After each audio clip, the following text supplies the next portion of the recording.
සියලු දෙනාට සුබ මධ්‍යහනයක්. පසුගිය කාල සීමාවේදී සිදු වූ වෙඩි තබා ගැනීමේ සිදුවීම් ඒ වගේම මුදල් විශුද්ධිකරණ පනත යටතේ සිදු කරන විමර්ශන එමෙන්ම අධිකරණ නියෝග අනුව සිදු කරන විමර්ශන ගණනාවක් මේ වන විට ශ්‍රී ලංකා පොලිසිය මගින් සිදු කරමින් පවතිනවා. මේ විමර්ශන වලට අදාළව සැකකරුවන් ගණනාවක් වගේම අවි ආයුධ සහ දේපල පොලිස් භාරයට ගෙන තිබෙනවා.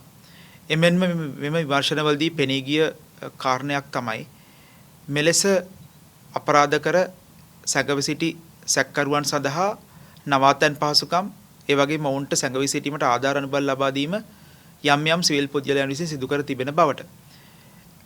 දන්නේ සංග්‍රහයේ 209 වෙනි වගන්තිය යටතේ යම් වරදකරුවෙක්ට නැත්නම් යම් සැකකරුවෙක්ට නවාතැන් පහසුකම් ලබා දීම එසේත් නැත්නම් ඔහු සඳහා උට සැඟව සිටීම සඳහා ආධාර අනුබල ලබා දීම කියන එක දන්නේ සංග්‍රහය යටතේ දඬුවම් ලැබිය හැකි වරදක්.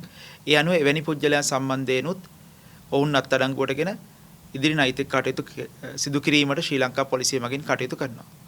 ඒ වගේම අපරාධ නඩු විධාන සංග්‍රහ පනතේ 21 වෙනි වගන්තිය යටතේ ඇතැම් වැරදි පිළිබඳ තොරතුරු මහ ජනතාව විසින් පොලිස් නිලධාරීන්ට නැත්නම් ඔබ ළඟම තිබෙන පොලිස් ස්ථානයට දැනුම් දීමට බැඳී සිටිනවා.